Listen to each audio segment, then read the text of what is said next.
بسم اللہ الرحمن الرحیم۔ السلام علیکم ورحمۃ اللہ وبرکاتہ۔ منحوس دنوں کا بیان۔ منحوس دن کون سا ہے؟ محترم ناظرین، آج کی یہ بہت ہی اہم ویڈیو ہے۔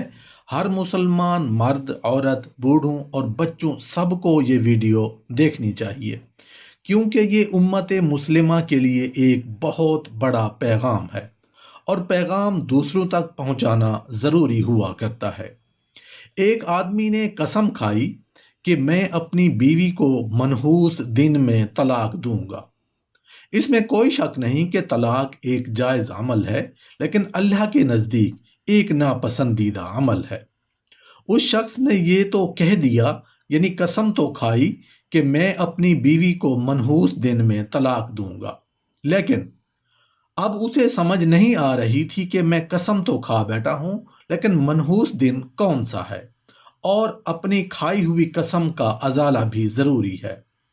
کافی سوچ و بچار کے بعد جب اسے اپنے مسئلے کا کوئی حل نظر نہ آیا تو وہ ایک فقیہ کے پاس گیا اور ان کو بتایا کہ میں قسم کھا چکا ہوں کہ میں اپنی بیوی کو منحوس دن میں طلاق دوں گا۔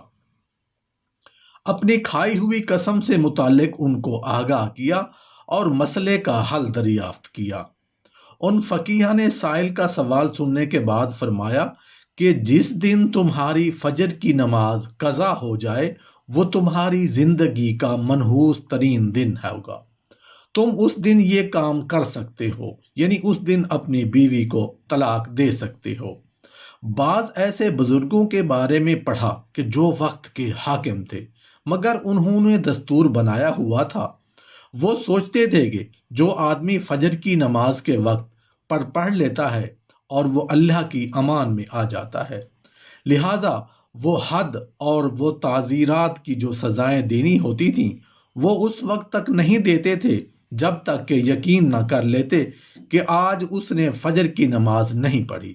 اگر پڑھ لیتا تو اس کو سزا دینا مؤخر کر دیتے تھے۔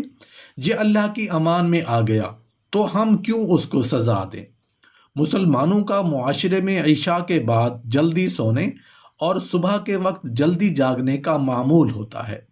چنانچہ صحابہ کرام کے زمانے میں تہجد کے وقت اگر کوئی آدمی شہر کی گلیوں میں چلتا تھا تو گھر گھر سے قرآن پڑھنے کی یوں آواز آتی تھی جیسا کہ شہد کی مکھیوں کے بھن بھنانے کی آواز آتی ہے۔ اس لیے ہمیں چاہیے کہ ہم صبح کے وقت اٹھیں، عورتیں صبح کے وقت اٹھ کر نماز ادا کریں۔ اگر تہجد پڑھیں تو کیا ہی بات ہے۔ قرآن پاک کی تلاوت کریں، درود شریف کا ورد کریں، استغفار کریں۔ صبح کے وقت گھر کے اندر عبادت کا کرنا پورے دن کو منور بنا دیتا ہے۔ صبح کی نماز اس رب کریم کے حضور اعتراف، عجز اور اقرار کا، شکر کا وہ مؤدب، موقر اور مکتوب ذریعہ ہے جسے ادا کر کے انسان اپنے آپ کو اللہ کی ضمانت میں دے دیتا ہے۔ رسول اللہ صلی اللہ علیہ وآلہ وسلم نے فرمایا کہ جس نے صبح کی نماز ادا کی وہ اللہ کی ضمانت میں ہے۔ اے نبی آدم، غور کرو، اللہ تعالیٰ اپنی ضمانت کے بدلے میں تجھ سے کوئی چیز طلب نہیں فرماتے۔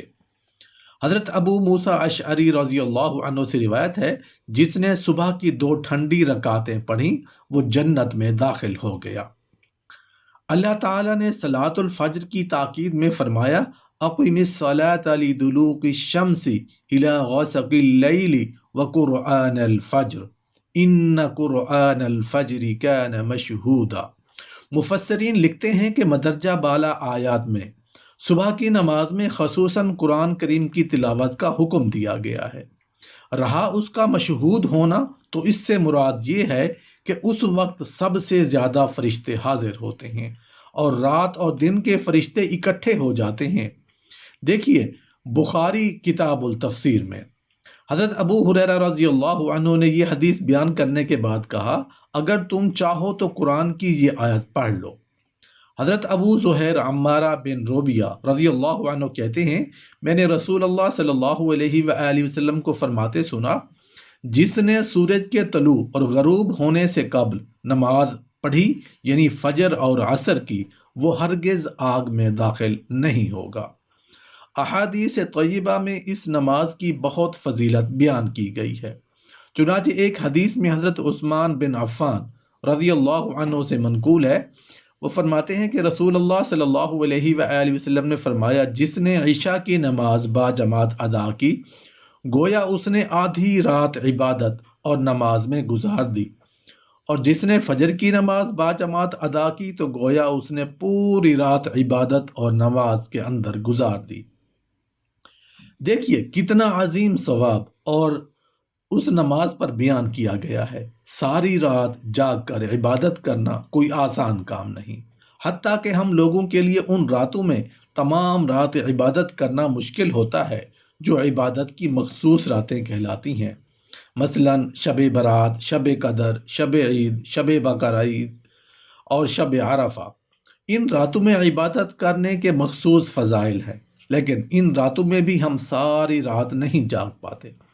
لیکن اللہ تعالیٰ کی شان کریمی دیکھیے کہ جو شخص نماز فجر اور عشاء کی نماز باجماعت پڑھ لے اس کو ساری رات جاگ کر عبادت کرنے کا ثواب حاصل ہو جاتا ہے، اور جو شخص ان دونوں نمازوں کو جماعت سے پڑھنے کا عادی ہو جائے تو وہ سارے سال ہر رات جاگ کر عبادت کرنے والوں کے ثواب میں شامل ہو جائے گا۔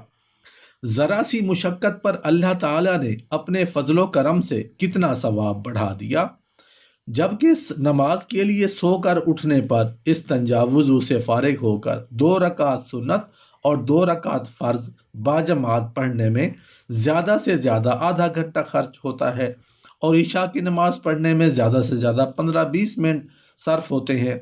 گویا ہم صرف پونا گھنٹہ خرچ کر کے پوری رات عبادت کرنے کا ثواب حاصل کر سکتے ہیں۔ اس طرح محنت کم اور ثواب زیادہ۔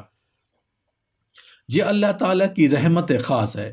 جہاں کہیں کسی عمل میں بندوں پر ذرا سی مشقت ہوتی ہے، اللہ تعالیٰ اپنے فضل و کرم سے اس عمل کا ثواب بڑھا دیتے ہیں، اور ثواب ہی مطلوب اور مقصود ہے۔ اس لیے رسول اللہ صلی اللہ علیہ وآلہ وسلم نے فرمایا کہ آخرت میں یہ ثواب ہی کام آنے والا ہے۔ اللہ تعالیٰ نے فجر کی نماز میں جو اجر و ثواب رکھا ہے وہ اس نماز کے ساتھ خاص ہے اور نمازوں میں نہیں۔ ایک حدیث میں رسول اللہ صلی اللہ علیہ وآلہ وسلم نے فرمایا کہ جس شخص نے فجر کی نماز پڑھ لی وہ شخص اللہ تعالیٰ کی ذمہ داری میں آ جاتا ہے۔ تو اے ابن آدم خیال کر کہ کہیں اللہ تجھ سے اپنے ذمے میں سے کسی چیز کا مطالبہ نہ کر بیٹھے۔